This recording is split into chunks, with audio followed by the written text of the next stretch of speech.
Good morning students.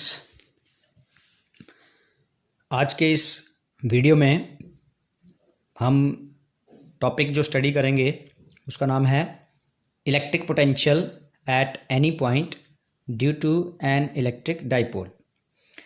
Previously इससे पहले electric dipole हम पढ़ चुके हैं। एक इक्वल एंड अपोजिट चार्जेस का कुछ फाइनाइट डिस्टेंस से separation, negative charge q, positive charge q, A B, ये डाइपोल है। और इस डाइपोल पर इस तरफ को ये जो लाइन जा रही है, दोनों चार्जेस के सेंटर को मिलाने वाली लाइन जो आगे प्रोड्यूस की जाए, दिस इज एक्सियल लाइन। और दूसरी जो लाइन जहाँ पर हम इलेक्ट्रिक फील्ड या पोटेंशियल फाइंड करते हैं, पहले पढ़ चुके हैं, वो है ये इक्वेटोरियल लाइन। ये दो स्पेशल लाइंस इस डाइपोल के लिए एग्जिस्ट करती हैं, the equatorial line and axial line. तो इन दोनों पे पोटेंशियल को हम पहले पढ़ चुके हैं। अब जो हमारा टॉपिक है वो यहाँ ये कह रहा है eight any point, means that ये पॉइंट ना तो डाइपोल की एक्सियल लाइन पर है और ना ही इसकी इक्वेटोरियल लाइन पर है। एनी पॉइंट, इन दो जगहों को छोड़ के ये कहीं भी एग्जिस्ट करता हुआ हो सकता है। So consider N electric dipole consisting of 2 point charges minus Q and plus Q. Minus Q charge यहाँ पर, प्लस क्यू चार्ज यहाँ पर। ये डाइपोल है, सेंटर पॉइंट इसका O, टोटल जो डिस्टेंस A से B तक है दैट इज़ 2A।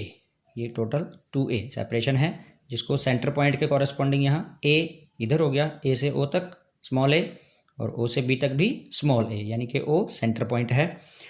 नाउ जिस पॉइंट पर हम इलेक्ट्रिक डाइपोल का पोटेंशियल फाइंड करेंगे वो पॉइंट यहाँ पर है P। इस P पॉइंट का पोजीशन वेक्टर, सेंटर से इसका डिस्टेंस भी बताने वाला और इसकी पोजीशन को बताने वाला ये पोजीशन वेक्टर है R। क्लियर? तो इस P पॉइंट पर हमने फाइंड करना है electric potential of the dipole, जो कि ना तो एक्सियल लाइन पर है ये पॉइंट, ना ही इक्वेटोरियल लाइन पर है। So what we have done for this, we determine the potential at point P, a distance R, P जो कि R डिस्टेंस पर है from the center O, making an angle theta। ये जो position vector है theta angle बनाता हुआ है किसके साथ? इलेक्ट्रिक डाइपोल मोमेंट के साथ।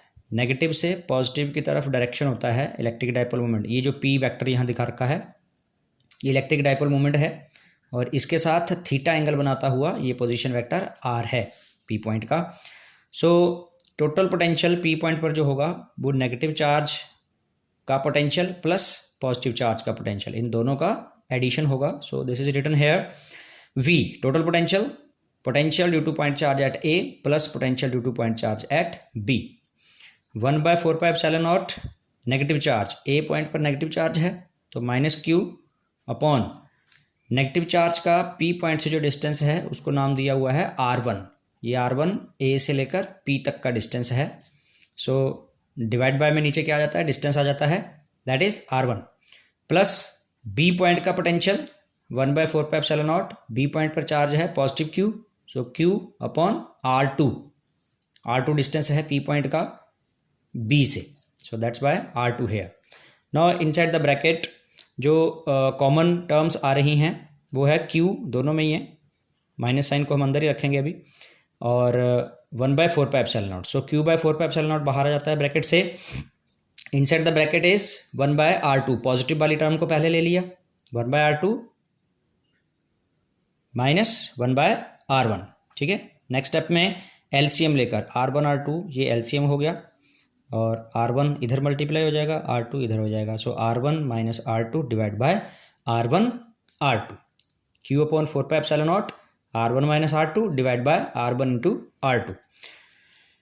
इफ़ द पॉइंट, ये एक स्पेशल केस क्रिएट किया जा रहा है इस बात को अंडरस्टैंड करने के लिए। ये R1 R2 की वैल्यूज़ को फाइंड करने के लिए डिस्टेंस जो डाइपोल का है दोनों चार्जेस के बीच का, उस फॉर्म में R1 R2 फाइंड करने हैं। तो उसके लिए क्या लिखा है, if the point P lies far away from the dipole. यहाँ पर ये जो हम स्पेशल केस इलेक्ट्रिक पोटेंशियल का डिस्कस कर रहे हैं ये एक शॉर्ट डाइपोल के लिए है। और शॉर्ट डाइपोल का मतलब होता है कि जिसमें ऑब्जर्वेशन वाला पॉइंट अगर डाइपोल से बहुत दूर है तो ऑटोमेटिकली उस दूर के पॉइंट के लिए डाइपोल एक शॉर्ट डाइपोल होता है। तो वही सिचुएशन यहाँ लिखी जा रही है, that point P lies far away from the dipole. Then R1 minus R2, अब ये R1 माइनस R2 क्या है, कुछ कंस्ट्रक्शन आप यहाँ पर देख रहे होंगे। पॉइंट B से BC, पॉइंट B से BC परपेंडिकुलर ड्रॉ किया गया है AP पर, ठीक है। 90 डिग्री एंगल आप यहाँ देख रहे हैं। और अप्रॉक्सीमेटली ये जो R और R2 R1 ये जो वैल्यूज हैं इनको अप्रॉक्सीमेटली इक्वल सा लिया गया। जब यहाँ से ये परपेंडिकुलर हम ड्रॉ कर देंगे तो यहाँ से आगे का जो पार्ट है,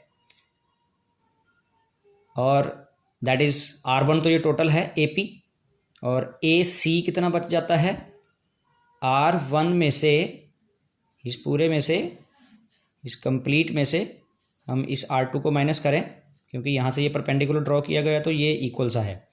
तो R1 कंप्लीट में से R2 ये माइनस करें आगे वाला पार्ट, तो AC की वैल्यू आती है। क्लियर कंस्ट्रक्शन है ये। और सेंटर वाले यहाँ पॉइंट से पोजीशन वेक्टर R हमने लिया ही हुआ है। तो देखिए क्या चेंजेस किए गए हैं। आपको इस राइट ट्रायंगल में थोड़ा अंडरस्टैंड करना है इस बात को। AC ये थीटा एंगल जैसे यहाँ है, दूर के point P very far away है, तो उतना ही एंगल यहाँ इस पोजीशन वेक्टर के साथ भी उतना ही एंगल थीटा बनेगा, ठीक है।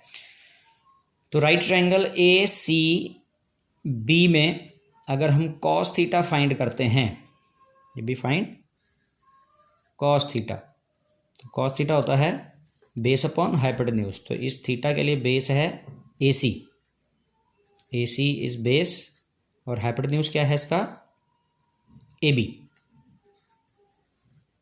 अब AC की वैल्यू R1 R2 की फॉर्म में कैलकुलेट की हुई है, ये कितनी है, R1 माइनस R2, और डिवाइड बाय AB कितना है, ये 2A, डाइपोल की length that is 2A।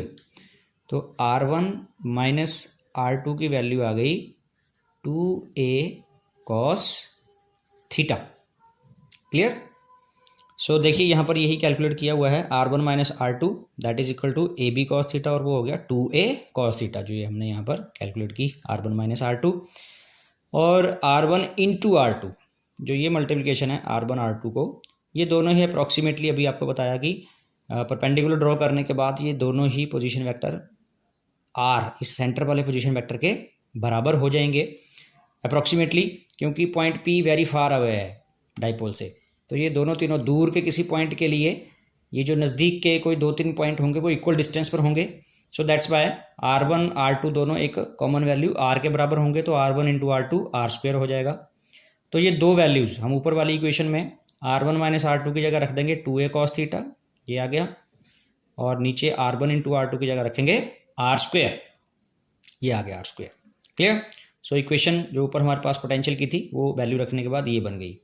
Now Q into 2A क्या होता है, dipole moment P, so Q into 2A is P, replace हो गया उससे, बाकी वही टर्म्स हैं cos theta upon R square. So 1/4πε0 Q into 2A की जगह हो गया P cos theta upon R square. So ये पोटेंशियल आया हमारे पास। इसको वेक्टर की फॉर्म में लिखना है अगर वेक्टर टर्म्स को इंक्लूड करते हुए, ये वैसे एक स्केलर क्वांटिटी है पोटेंशियल, तो स्केलर क्वांटिटी जो होती है वो दो वेक्टर के डॉट प्रोडक्ट की फॉर्म में लिखी जा सकती है। तो हमने अपनी तरफ से इंट्रोड्यूस यहाँ क्या किया, R से मल्टीप्लाई किया, R से डिवाइड किया, तो P डॉट R जो होगा वो ओपन होके पी आर कॉस थीटा लिखा जाएगा, और नीचे R क्यूब, तो जब ओपन करेंगे तो R से एक R कट जाएगा, तो यही टर्म फिर से आ जाएगी। तो ये वेक्टर फॉर्म में हमने potential of the dipole at any point. Clear. अब देखिए इसके स्पेशल केसेस को अगर मैं यहीं पर ही लिख दूं, special cases back side page पे किए हुए हैं, वो आप जब नोट्स आपको सेंड करेंगे तो वहाँ से देख लेना है। स्पेशल केसेस क्या हैं, एक तो एक्सल लाइन पर फॉर एक्सल लाइन, तो एक्सल लाइन के लिए पॉइंट पी आपका जब यहाँ आएगा इस तरफ एक्सेल लाइन पर, तो जो एंगल थीटा है ये कितना हो जाएगा बेटा, 0 डिग्री हो जाएगा, अगर पॉइंट पी इधर होता है एक्सेल लाइन पर तो, है ना। So for axial line theta equals to 0 degree, और थीटा 0 डिग्री जब आप यहाँ रखेंगे तो cos 0 की वैल्यू कितनी होगी, 1। तो फार्मूला क्या आ जाएगा, v equals to 1/4πε0 p upon R square, cos 0 that is 1। ठीक है। और बात करें सेकंड केस में, for second case equatorial line की बात करें कि इक्वेटोरियल लाइन पर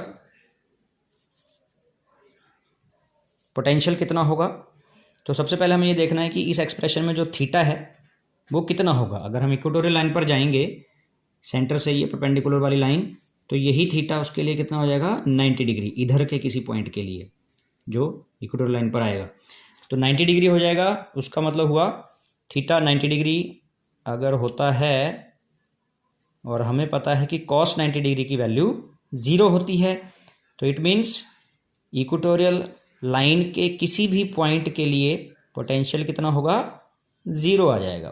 तो ये दोनों पॉइंट्स हम पीछे सेपरेटली भी डिराइव कर चुके हैं, और इस आर्टिकल के भी स्पेशल केसेस में ये पॉइंट डिस्कस होके किए जा सकते हैं।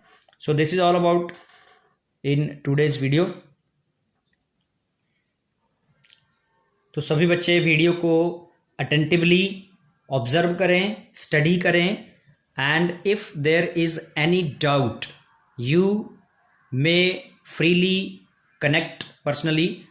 कोई भी डाउट आप आस्क कर सकते हैं, पूछ सकते हैं पर्सनल नंबर पे कॉल करके, कहीं भी किसी तरह का कोई डाउट हो।